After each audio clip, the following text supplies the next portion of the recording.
Okay, so on this video, I'm going to be talking to you guys about some mistakes that I made in my cleaning business when I first started out. Okay, and we're also going to go over some things that I did to avoid from making these mistakes again. Okay, so you're a new business owner and you are bound to make mistakes. Okay, it's not the end of the world.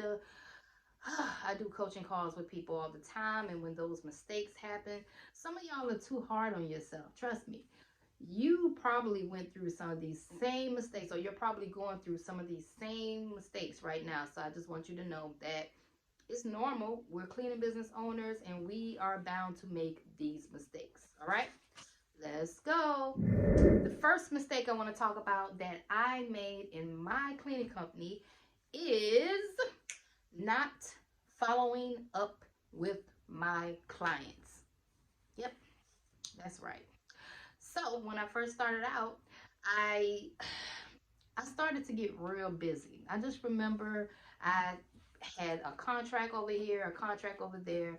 I hired a person to handle an account for me. And when I saw that that person was doing really, really good in that account, I I kind of got distance. I was like, okay, well, you know what? He handling that over there. I'm gonna go ahead and work on this over here, this account over here, because the clients never complained about anything. Well, he was screwing up in that building.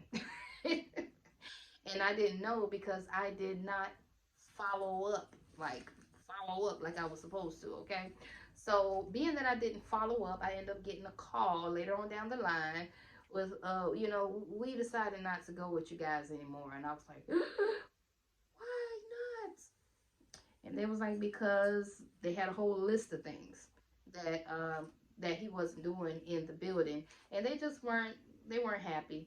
So they decided to go with another cleaning company, and I couldn't do nothing about it, right?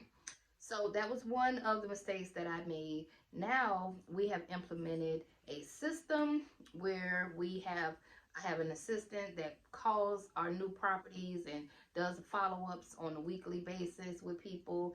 Not only that, we have automated email reminders that go out and do follow-ups with our clients. So this helps us out in our company now. But these are the mistakes that I made back when I first started our company. So follow up, follow up, follow up, follow up.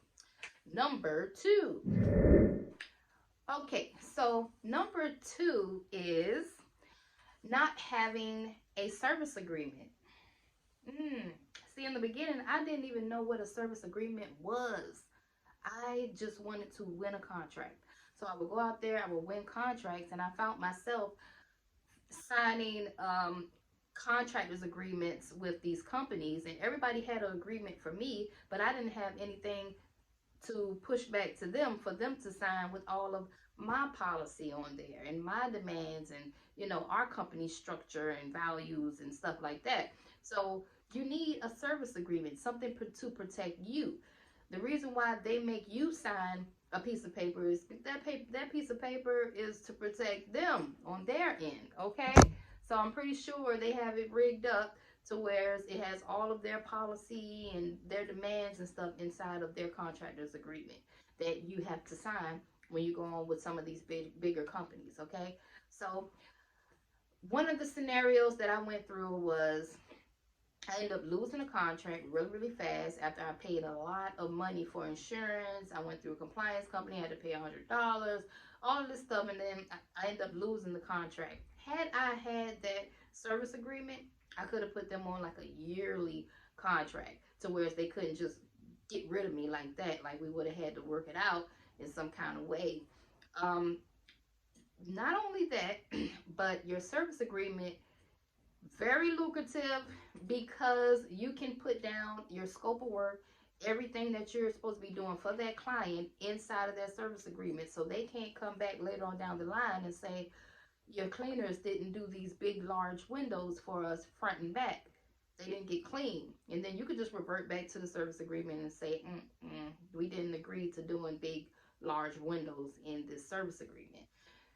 Okay, so service agreements, very, very, very, very important. Okay, I highly recommend you have one in your company. Okay, so you don't necessarily have to drive to a property and make them sign a service agreement either. You can use DocuSign, forward the service agreement over to them, let them sign it on the computer. There are a lot of different, you got to get creative. There are apps that you can use where you can just forward the service agreement over to them, have them sign it, send it back, boom.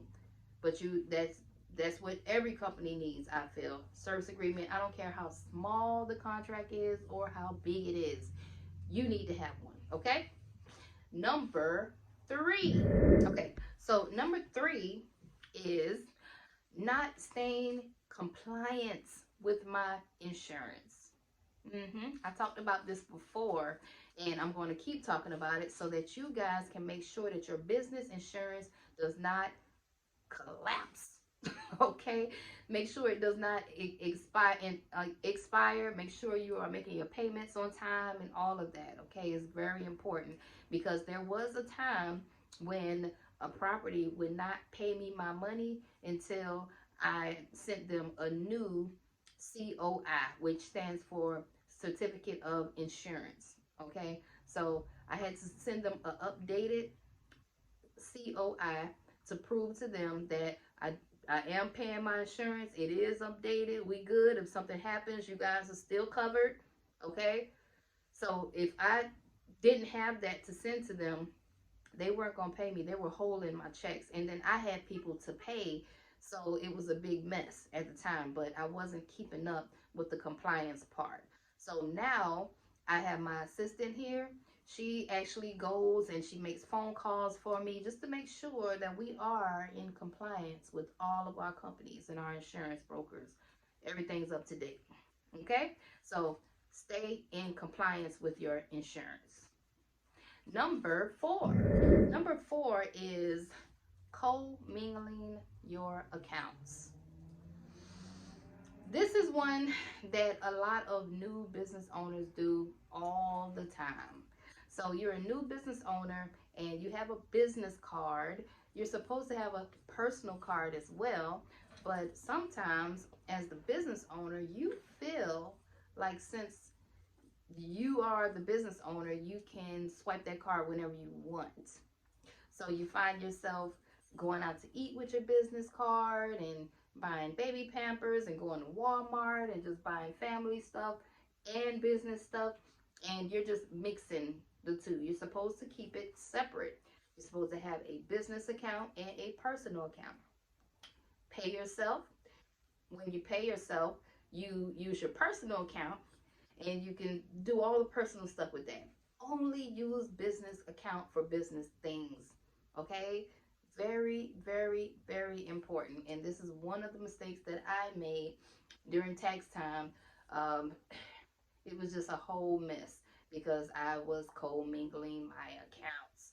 So, like, how are you really, just have to think about it. How are you going to know what your business really makes if you keep commingling your accounts? Like, how are you going to know what your company is really worth if you keep commingling your accounts? Okay, you're mixing the money up. You don't want to do that. You want to keep it separate. Okay, so what I did to keep it separate was I got a personal account and I got a business account, and I pay myself out of one account to goes directly inside of my personal account, and then I just use the personal for personal things and business for business things. That way we don't get confused. My accountant isn't confused when they're doing books. Okay, so make sure you are not commingling your accounts.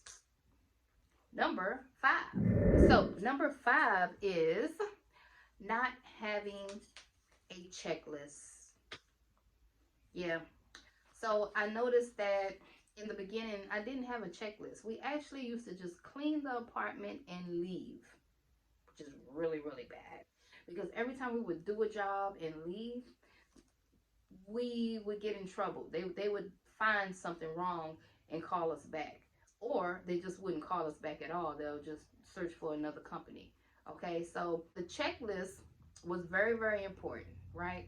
It came in handy because once we were able to get someone to inspect the unit and sign off on it, if they had to call us back, then that would be another fee. If they still had to call us back for like a touch up clean or whatever, then we can charge them like another inconvenience fee is what we call it. You know, having to stop our day, run out there and do something. We call it an inconvenience fee. So we put a little tab on that. But the main thing is having that checklist with everything. We can say, hey, we did stoves, ovens, windows, or whatever checked off. Have somebody inspect it, sign off on it. The checklist is saved our butts. I cannot stress it enough. You need a checklist for everything that you do. You need a checklist for restaurants, Airbnbs. You need a checklist for move-in, move-outs. Whatever area you're in, you need a checklist. Your cleaners need something to abide by. They need to be able to look at it, and they need to have someone check it and sign off on it. Listen, the checklist in my company, when we started to implement our checklists, it was just a very, very golden nugget for our cleaning company. Okay, so very important, you guys. You actually can go on canva.com and you can create your own checklist. Okay, holding on to bad people for too long. You know, as you start to grow as a cleaning company, you will start hiring people. And I had to learn as a new, fresh business owner that, you know, there are no feelings in business. Okay, we ain't cool and buddies, and you know, sometimes you might hold on to people for all the wrong reasons. Okay, you are a business owner, and these people are messing with your money. If they're bad, if they're not an asset to the company, and you're losing contracts constantly, you need to have that conversation, and they need to go. Point blank, period. Okay, and you don't have to like be nasty with them or nothing like that. You don't have to be, you know, rude, because some people can really be rude. You just tell them in a polite way, you know, we're not a good fit anymore. Like, our relationship has ran its course. You messed up one time, two times, three times, you're out, buddy. Okay, so yeah, that was one of my problems. I used to hold on to the bad people for way too long. You know, and when I did finally let them go, my daughter would be like, girl, she should have been gone. She should have been gone 2 months ago, mama, all the stuff she did. You know what I mean?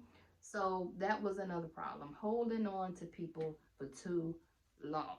Okay, so you got to implement some rules inside your company. 1 strike, 2 strike, 3 strike, you're gone, or something. Some people have 1 strike, you're gone in their company. But implement something, and don't hold on to the bad people for so long.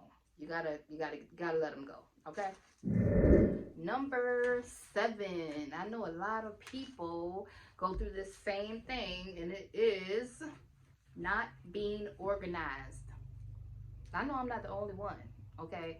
So as a brand new business owner, you are all over the place sometimes. You got mop buckets in the car and vacuums and brooms slapping the kids in the face, and your office is a mess. And I'm here to tell you that if you can create a day out of the week to organize, cleanliness is next to godliness.